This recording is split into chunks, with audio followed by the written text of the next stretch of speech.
모두 자리에 앉아서 함께 말씀 선포하겠습니다. 오늘 함께 보실 말씀은 요한복음 1장 29절에서 34절까지 말씀입니다.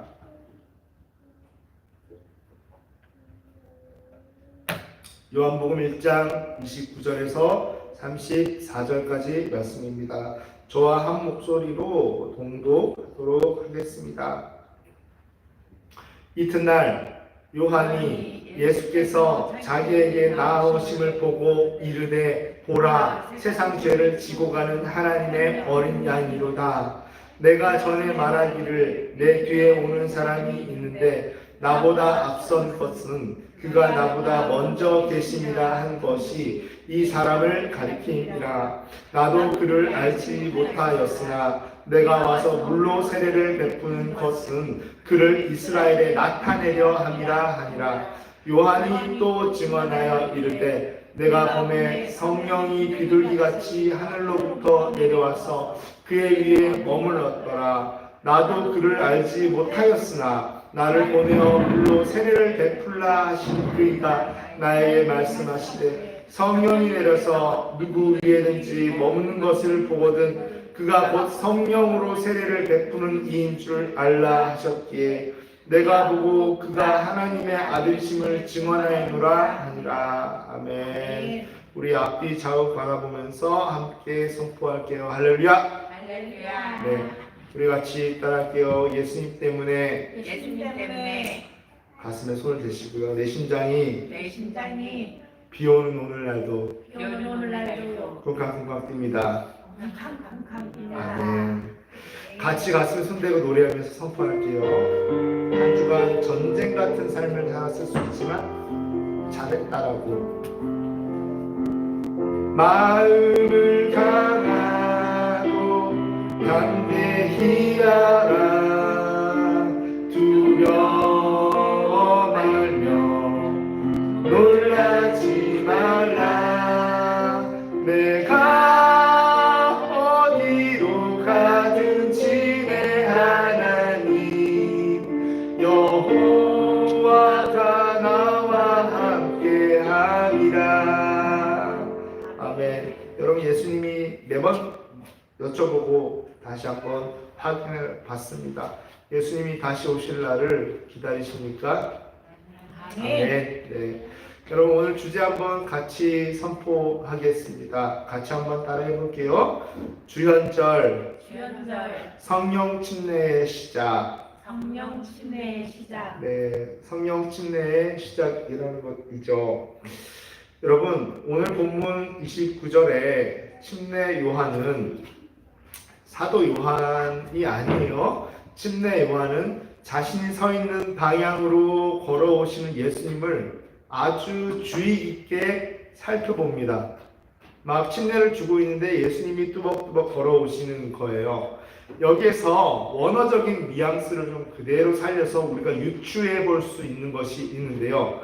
침례 요한이 예수님이 자신이 있는 곳을 향해 걸어오고 있는 이 사건을, 이 이벤트를 상당히 감동적인 사건으로 받아들이고 있다는 거예요. 지금 침례 요한은 이 원어적인 느낌 그대로 살리면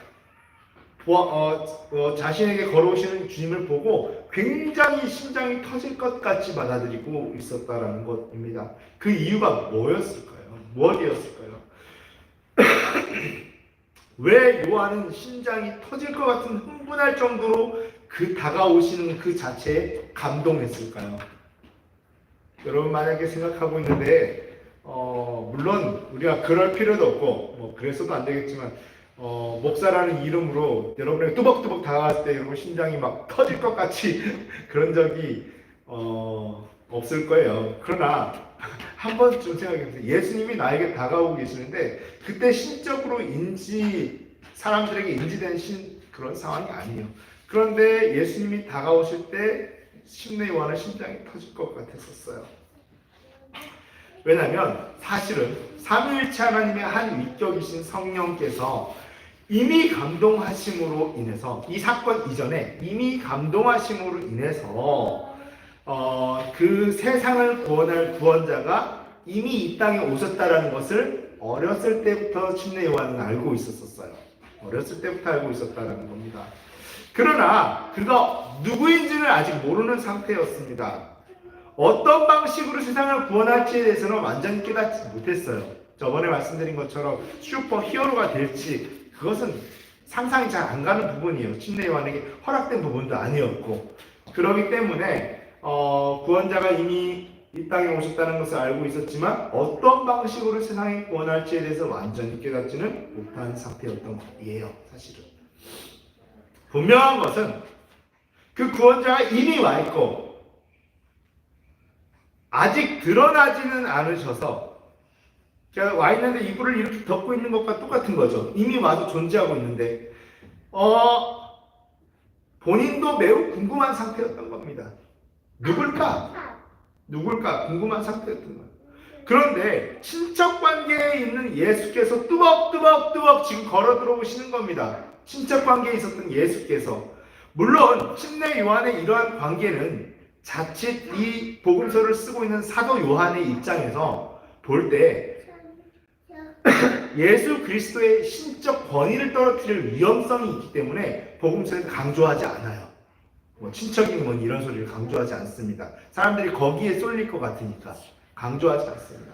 근데 이거는 팩트거든요. 그래서 아마도 사적으로는, 개인적으로는 전혀 모르는 얼굴이 아니었을 확률이 매우 높은 예수께서 뚜벅뚜벅 걸어오실 때 이미 걸어오시는 그 상태에서 성령의 확증을 본 상태였을 거예요.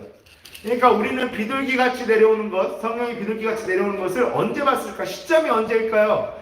사도 침례 요한이 본 시점은 뚜벅뚜벅 걸어오는 순간 그것을, 그리고 나중에 그것을 고백하는 거예요. 침례 요한은 언제 봤냐면 뚜벅뚜벅 걸어오실 때 봤다라고 본 것이 맞습니다. 이 사람이 바로 그 구원자구나, 메시아구나라고 확신했을 때 개인적으로는 반갑기도 했을 거예요. 모르는 얼굴은 아니기 때문에 반갑기도 했을 것이고요. 또한 이제야 그분이 세상 가운데 드러나시는구나 하는 감동이 밀려왔던 거예요. 왜냐하면 성령님과 우리는 단절되어 있었기 때문에. 그런데 그 메시아가 올 때 삼위일체 하나님이라는 개념을 침례 요한이 잘 가지고 있지는 않았어요. 허락된 것이 아니었기 때문에 그 개념을 알도록. 그럼에도 불구하고 하나님과 합일되는 그 사건에 대해서 뭔가 그 메시아가, 구원자가 한 역할을 할 것이라는 기대감은 있었어요. 그렇기 때문에 이제 모든 것이 회복되는구나, 적어도 하나님과 다시 우리가 인간이 만나는 역사가 있겠구나 라고 생각했던 것이죠. 그래서 하나님이 원하시는 대로, 완전한 모양대로 정확히 그 모습을 그리고 묘사하고 있지는 못했지만 침례 요한 나름대로 생각하고 그냥 자기의 방식대로 생각하고 그려왔던 구원의 복음이 온 세상에 공유되는 순간을 침례 요한은 눈치챈 거예요. 눈치챈 것입니다. 반복적인 제사가 사라지고 반복적인 감격의 찬양만이 넘치는 세상이 눈에 보이기 시작했던 거예요. 어렴풋이 보이기 시작했던 겁니다. 그리고 자신에게 나오시는 예수를 가리켜 이렇게 묘사합니다. 그는 세상 죄를 지고 가는 하나님의 어린 양이라고요. 여기서 지고 간다는 게 무슨 뜻일까요? 이 지고 간다는 헬라어 원어 시제는 지속과 반복의 의미를 갖습니다. 지속과 반복의 의미를 갖습니다. 우리가 여기서 여기까지 지고 가는 것, 그러면 여기서 시작해서 여기서 끝나는 거예요. 지고 가는 행위는 반드시 끝이 있기 마련입니다. 그런데 내가 아들의 삶을 지고 간다, 엄마가 아들의 삶을 지고 간다 해도 엄마가 죽거나 아들이 죽으면 끝나게 되어 있습니다. 반드시 종료가 된단 말이에요. 그런데 여기서 말하는 시점은 무한반복과 무한재생의 그 의미를 말합니다. 지고 간다라는 뜻은 그리스도의 속죄하심이 단번에 행하신 사건이죠. 한 번의 죽으심으로 끝장낸 사건임에도 불구하고 현재 완료 진행형으로 효력을 나타내고 있는데요. 그리스도 십자가 사건을 믿는 자들에게는, 누구요? 그리스도 십자가 사건을 정말로 믿는 자들에게는 그 무엇이요?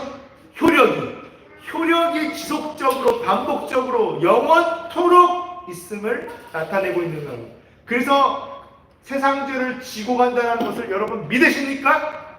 믿는다라면 여러분의 삶 가운데 영원히 의롭을 나타내고 있다는 것입니다.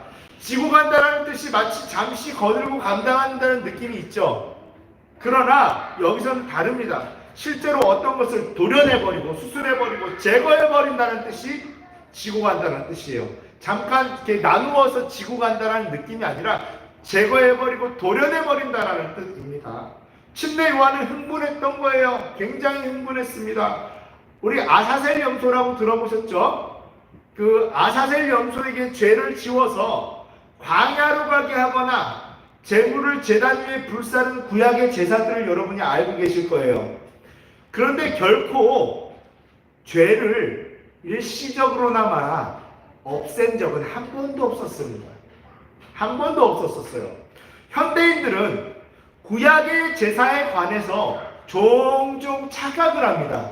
구약의 제사에 관해서 아사셀의 염소에 죄를 지었을 때, 그 다음 황소에게 죄를 전가시켰을 때, 그리고 일시적으로만 죄가 사라지고 우리가 다시 죄를 지어서 이렇게 되는 것이라고 자꾸 착각을 하는 경우가 있는데 결코 성경적인 개념이 아닙니다. 그렇게 되면 원죄가 잠시라도 사라졌다는 것이 되잖아요. 원죄는 한 번도 사라진 적이 없어요, 우리에게서. 그냥 구약의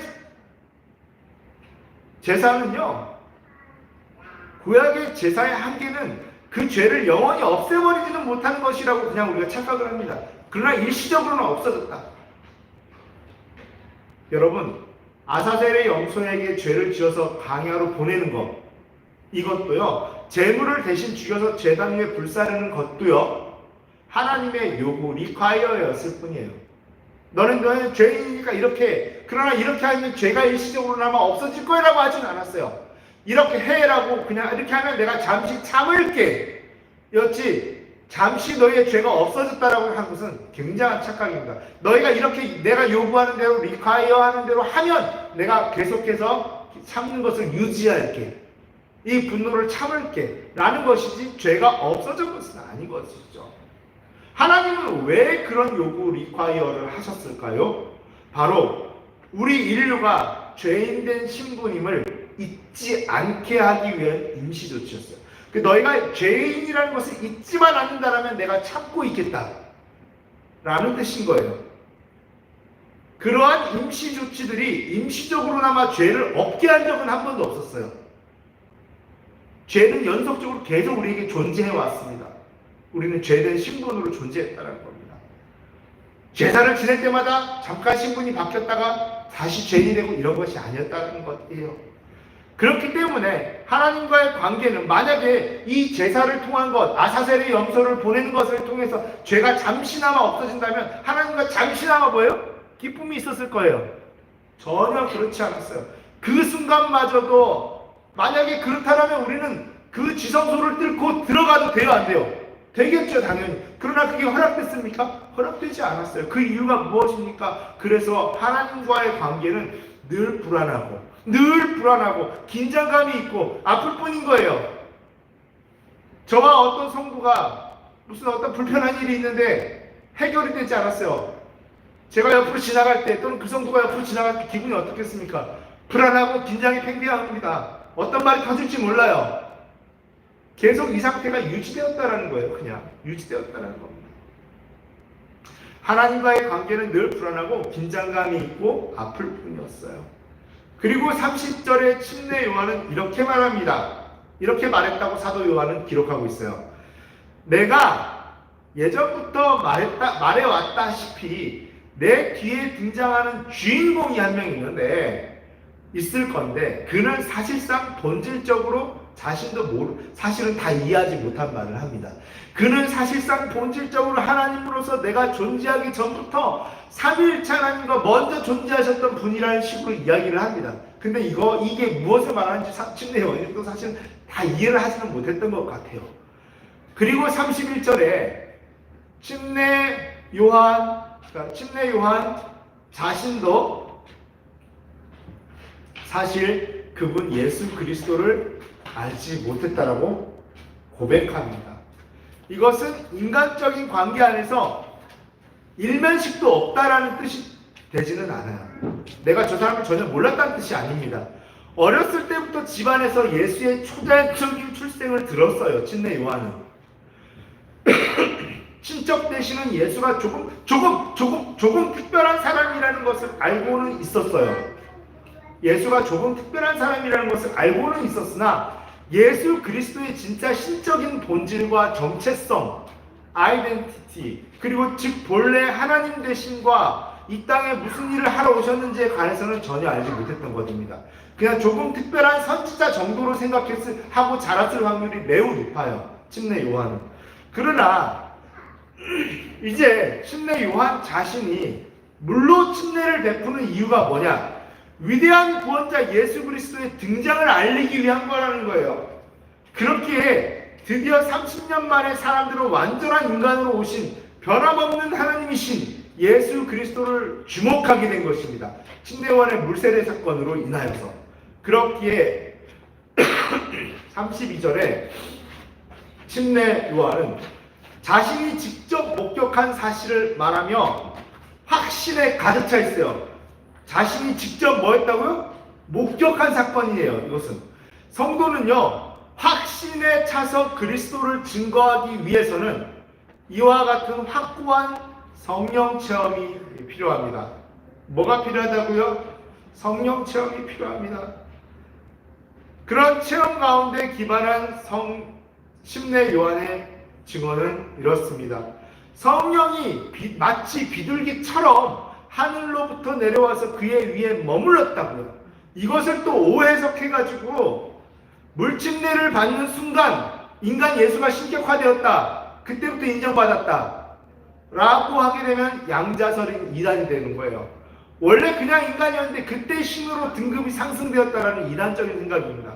그냥 태초부터 삼위일체 하나님의 한 위격이신 성자 예수 그리스도로 계시다가 이 땅에 오실 때도 여전히 하나님이셨어요.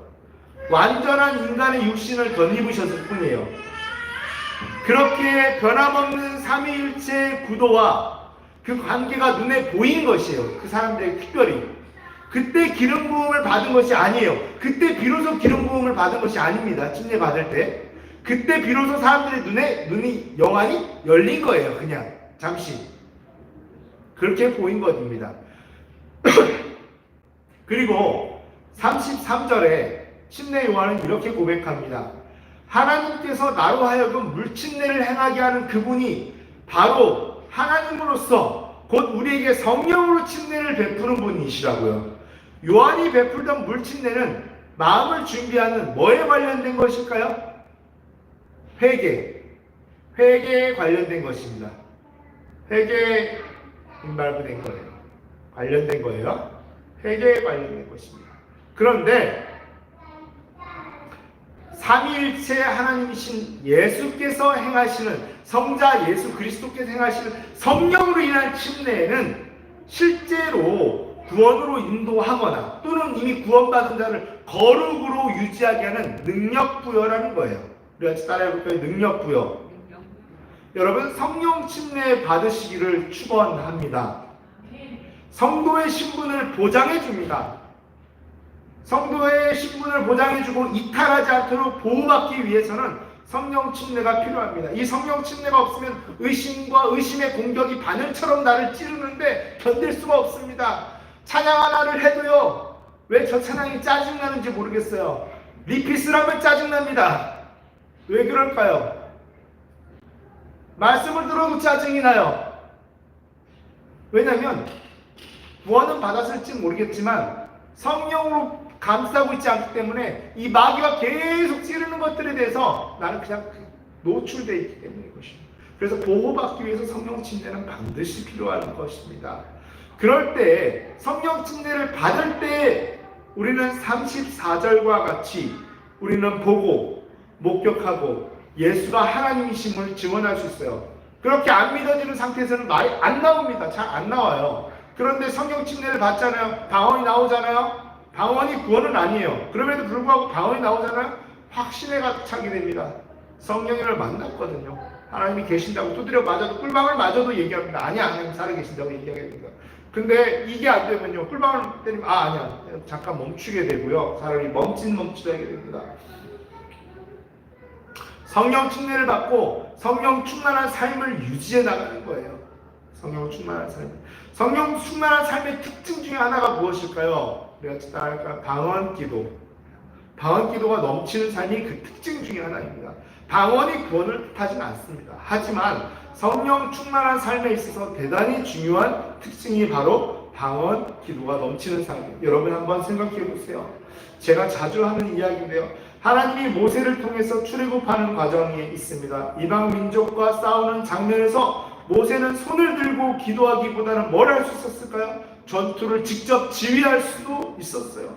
그는 애굽에서 40년 동안 병법을 익혔던 자라는 것을 여러분 기억한다면 충분히 가능한 상상입니다. 이스라엘 백성이 그렇게 여러 가지 모습으로 싸우는 모습이 굉장히 답답하게 느껴졌을 수도 있어요. 하지만 모세는 그 모든 지각 가운데 뛰어나신 하나님을 신뢰하면서 하나님께 직접 전투 지휘권을 맡겨드리고 손을 들고 기도를 하며 모세 자신으로서는 절대 이룰 수 없었던 승리를 이끌어냅니다. 그 정예군을 상대로 이길 수가 없었어요. 그런데 이겨냅니다. 그렇습니다. 여러분, 전쟁은요 내가 지휘할 수 있을 것 같아 보입니다. 그렇지만 하나님께 속한 것임을 인정할 때 진정한 승리를 맛볼 수 있는 것처럼 로마서 8장 16절에 바울은 이렇게 기록합니다. 또 우리가 영적 전쟁을 행함에 있어서 마귀는 우는 사자처럼 부르짖으며 삼킬 자를 찾아서 또 두루 다니고 있어요. 삼킬 자를 찾아서.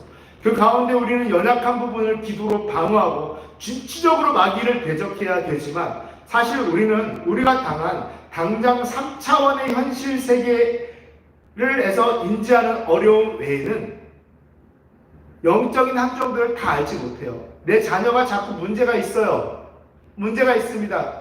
우리는 그 문제에 집중합니다. 그런데 그 문제가 영의 공격으로부터 온 것이라면요. 그러면 무엇을 하나님 저 아이가 그렇게 하지 않게 하여 주시옵소서는 굉장히 가시적인 기도인 거예요. 그냥 가실 게 아니라 가시적, 눈에 보이는 대로만 하는 기도가 되는 겁니다. 영적인 함정들을 먼저 원천적인 것들을 걷어내는 것들이 필요합니다. 근데 여러분 우리의 지식과 지혜로 그걸 다 알 수 있을까요? 없을까요? 모릅니다. 방언 기도는 바로 그런 것이라는 것이죠. 방언 기도는 우리가 다 알지 못하고 하는 기도이지만 영적 함정을 걷어내는 진짜 기도가 될 수 있다는 겁니다. 그러니까 여러분이 의식적으로 하는 기도도 하나님 받으십니다. 그러나 진짜 그것들을 다 걷어내는 방언 기도만큼 효력 있는 기도는 있을 수 없다는 것이에요. 여러분, 모세가 그저 손을 들고 기도할 때에 정예병에 못 미치는 이스라엘 군대 가운데 하나님의 성령이 임하십니다. 강화 감동의 자신감과 승리의 확신은 물론이고 그 성령이 물리적으로 임하심에 따라서 그들이 용맹해지고 격렬하게 승리를 향해 싸우는 소리를 모세는 형언할 수 없는 전율로 느꼈을 거예요. 하물며 여러분, 방언으로 통곡하고 격렬하게 기도하는 행위는 전투 그 이상인 것입니다. 엄청난 전투 그 이상입니다. 방언은 내가 다 알지 못하는 영적 상황을 의지적으로 하나님께 맡기고 전투에 담대히 임하는 것과 같다고 볼 수 있습니다. 방언으로 기도한다는 것은요, 사람의 인식의 한계를 초월하는 겁니다. 내가 바라보고 문제라고 생각할 수 있는 인식의 한계를 초월해서 하는 기도가 바로 방언 기도인 것이죠. 여러분, 우리가 여러분 오늘 집에 가서 또 샤워할 건가요? 샤워를 하겠죠. 샤워를 할 때 밖에서 묻어온 먼지가 왜 묻었는지, 무엇이 묻었는지 분석할 필요가 있을까요? 없을까요? 없습니다. 없는 이유가 뭘까요? 그럴 가치도 없는 거예요. 왜냐? 그냥 씻으면 씻겨 나가는 것이기 때문에요. 만약에 그것을 우리가 분석을 한다 한들 그것이 또 안 묻겠습니까? 그러니까 그 분석할 의미가 없는 거죠. 그냥 매일 가서 뭐 하는 게 답입니까? 샤워하는 게 답인 것입니다. 여러분, 그렇듯이 방언으로 영적 전투를 하나님께 맡기고 그때부터 싸워야 될 부분을 싸우게 하시고 승리를 경험하게 하시는 하나님을 의지하며 기도의 자리에 나갈 수 있다면 좋겠죠. 근데 그렇게 우리가 꼭 방언 기도를 싫어하는 분들은 또 그런 얘기를 하는 게 있어요. 내가 알아듣고 이해하는 기도만 하는 것이 더 성경적이고 교양 있는 모습이라고 이렇게 말씀하시는 분들도 계세요. 그러나 그것은 파워의 문제인 것입니다. 파워. 그렇게 해서 하나님이 들으세요. 듣지만 영적 파워에 관련된 문제입니다. 그리고 실제로 그 영적 함정들을 다 걷어낼 수 있는 바로 그런 문제인 것입니다. 여러분, 성령 침례 아주 귀한 것이죠. 근데 이렇게 제가 강조하는 성령 침례가 예수님이 이 땅에 드러나기 전까지 주연절 이전에 가능했을까요? 어려웠습니다. 그때 비로소 주연절의 감격인 것입니다. 그때 비로소 성령 침례 하실 예수 그리스도의 예고가 나온 것이에요. 예수 그리스도의 죽음으로 말미암아 우리는 이제는 이 지금 우리 눈에 잠깐 보여진 성령 침례를 우리가 받게 되었다라는 것입니다. 하나님과 함께 할 수 있었고 하나님의 생각을 우리가 이해할 수 있었고 하나님의 생각대로 우리가 행할 수 있는 능력이 부여된다라는 것이에요. 얼마나 귀하고 감사한 건지 모릅니다. 여러분이 그때로 타임머신을 타고 돌아간다면 성령 침례를 100번 받고 싶어도 절대 되지 않습니다. 지금 여러분 성령 침례를 구할 수 있다는 건 뭐예요? 축복입니다. 허락된 것이에요. 허락된 것입니다. 그래서 그런데도 불구하고 받지 않는다는 것은 그냥 아까운 것이죠. 아까운 것. 뭐 지옥 가고 이런 문제는 아니에요. 굉장히 안타깝고 아까운 문제입니다. 허락되었는데도 여러분 우리가 이 시간 좀 한번 기도하며 나아갈 때 하나님에게도 성령 침례를 좀 받게 하시고 방언이 다시 한번 주셨던 방언들이 계속해서 라발라바사 카라스가 터져나오게 하시고 방언들이 터져나오게 하시고 방언들이 터져나올 때 기쁨과 평강과 온전함이 선포되게 하여 주시옵소서. 능력이 선포되게 하시고 나는 밀 수 없었던 것들을 밀 때 밀려나가는 역사들이 일어나게 하시고 병고침이 일어나게 하시고 감기와 발목과 감기 몸살과 혈관 종양, 암세포, 치매 이런 것들이 세상은 어찌할 수 없다고 하지만 내가 그것이 믿어지는 것이 아니라 성령으로 충만할 때 방언으로 기도할 때 그것들이 밀리는 것들을 그냥 느껴질 수 있도록 성령 충만하게 해주시고 성령이 임하여달라고 기도해 볼게요. 우리 같이 기도하며 나아가겠습니다. 주님의 성 부르고 성령 충만하게 하시고 방언으로 기도하게 해주세요. 방언으로 기도하게 할 때 우상 숭배를 멀리할 수 있는 능력이 생기게 하시고 우상 숭배를 거절할 수 있는 능력이 생기게 하시고 우상 숭배를 멀리함으로 인해서 내 자손 대대로 복받는 삶이 될 수 있도록 하나님 그런 모든 것들을 거절할 수 있는 설 연휴를 맞이해서 또 내가 승리하고 정체성을 그리스도인으로 잡을 때 하나님의 영, 여러분 하나님을 섬기면서 귀신을 섬길 수 절대 없습니다. 귀신을 섬기면서 하나님을 섬길 수 없어요.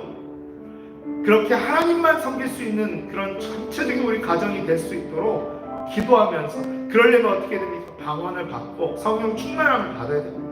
같이 기도하며 나아가겠습니다. 주여 주여 주여 사라카라스케라바카라바레스케 와라사라바카라바바바바바바바바사라 알라사라바카라바에라바에라바에라바사라바카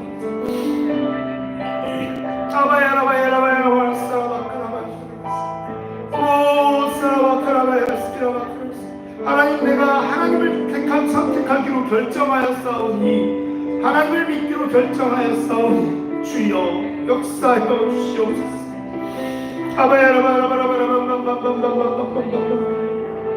오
하나님께서 만지시고 치유하는 것을 믿으시기를 바랍니다. 아픈 곳에 손댈 때 이 시간 깨끗이 회복되는 역사를 축원합니다.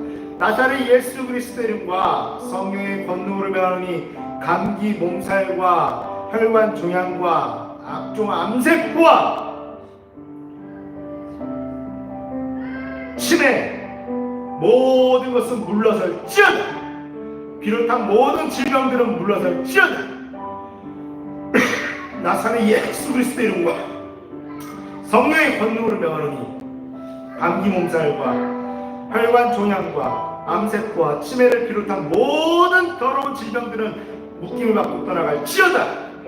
나사렛 예수 그리스도의 이름과 성령의 권능으로 명하노니 감기 몸살과 혈관 종양과 암세포와 치매를 비롯한 모든 더러운 질병들은 이 땅 가운데서 떠나갈지어다. 땅된 몸 가운데서 떠나갈지어다. 하나님의 영역된 몸 가운데서 떠나갈지어다. 나사렛 예수 그리스도의 이름과 성령의 권능으로 명하노니 감기 몸살과 혈관 종양과 암세포와 치매를 비롯한 모든 더러운 질병은 묶임받고 떠나갈지어다. 나사렛 예수 그리스도의 이름과 성령의 권능으로 명하노니 감기 몸살과 혈관 종양과 암세포와 치매를 비롯한 모든 더러운 질병의 세력은 묶임받고 떠나갈지어다. 나사렛 예수 그리스도의 이름과 성령의 권능으로 명하노니 감기 몸살과 암세포와 혈관 종양과 치매를 비롯한 모든 질병의 세력은 묶임받고 떠나갈지어다. 나사렛 예수 그리스도의 이름과 성령의 권능으로 명하노니 혈관 종양과 감기 몸살과 암세포와 치매를 비롯한 모든 더러운 질병의 세력 묶임받고 떠나갈지어다. 주님 감사합니다. 하나님의 영광으로 말미암아 예수 그리스도의 이름으로 말미암아 성령의 충만하심으로 말미암아 회복되었음을 선언합니다. 감사를 드립니다. 하나님 이 비고 빈 나를 또 축복하기를 원합니다. 우리 가슴에 손대고 나 자신을 축복하기를 원합니다. 사랑하는 자요,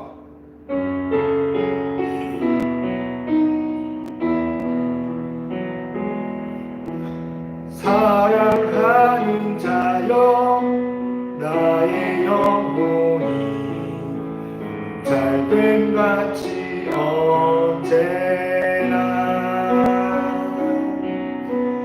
범사에 잘되고 강건하기를 내가 간구하노라. 우리 앞에서 한번 축복해요. 사랑하는 자여, 너의 영혼이 잘된 같이 언제나 범사에 잘되고 강건하기를 내가 간구하노라. 사랑하는 가족들과 사랑하는 모든 사람들을 수많은 축복하겠습니다. 하는 자여, 너희 영혼이 잘됨 같이 언제나 범사에 잘되고 강건하기를 내가 간구하노라. 하나님 감사합니다. 특별 드려진 예물들을 위해서 축복하기를 원합니다. 감사하기를 원합니다. 하나님 드려진 주정금과 성교금과 11조와 각종 예물들을 드려진 손길들 위해 복을 더하시고 축복하시길 원합니다. 드리고 싶은데 드리지 못하고 더 드리고 싶은데 더 드리지 못하는 그 믿음들 위에도 하나님이 기쁘게 받으시고 하나님의 평강과 축복을 허락하여 주시옵소서. 감사드리며 예수님의 이름으로 기도드렸습니다. 아멘. 네, 오늘은 비가 추적추적 오는 그런 주일인 것 같습니다. 그래서 마음도 몸도 추적추적해질 수 있지만 우리 또 내려가서 교제하면서 같이 공부하면서 그렇게 우리 또 활기찬 추적추적과는 반대되는 좀 활기찬 시간을 우리가 갖고 오늘 주일 승리하시기를 여러분 축원합니다. 돌아오는 토요일에는 교회 청소가 있는데요. 대부분 멀리 살다 보니까 참여하지 못합니다. 제가 혼자 와서 청소를 한 2시간 동안 하는데요. 지치지 않도록 기도해 주세요. 네. 방언에 대해 알기 원하는 분은 교회 홈페이지에서 방언에 대한 강의를 참고해 주시면 감사하겠습니다. 1월 17일 날에는 목회자 이번 수원 지방에 원래가 또 있습니다. 잘 다녀올 수 있도록 기도해 주시고요. 우리 주님이 가르쳐 주신 기도로 예배를 마치도록 하겠습니다. 너희는 이렇게 기도하라. 하늘에 계신 우리 아버지여, 이름이 거룩히 여김을 받으시오며 나라가 임하옵시며 뜻이 하늘에서 이루어진 것 같이 땅에서도 이루어지라. 오늘 우리에게 일용할 양식을 주옵시고 우리가 우리에게 죄진 자를 사하여 준 것 같이 우리의 죄를 사하여 주옵시고 우리를 시험에 들게 하지 마옵시고 다만 악에서 구하옵소서. 이 나라와 권세와 영광이 아버지께 영원히 있사옵나이다. 아멘. 이제는 성령 침례를 갈구하는 방언으로 하나님과 소통하기를 원하는 모든 성도들 가운데 하나님 아버지의 영원하신 사랑과 성자 예수 그리스도의 피 흘리심의 그 지속적이고 반복적이고 영원무궁한 효력이, 그리고 성령 하나님의 역동적으로 함께하시고 친히 동행하시니 그 역사가 이제부터 영원까지 함께 있을지어다. 아멘.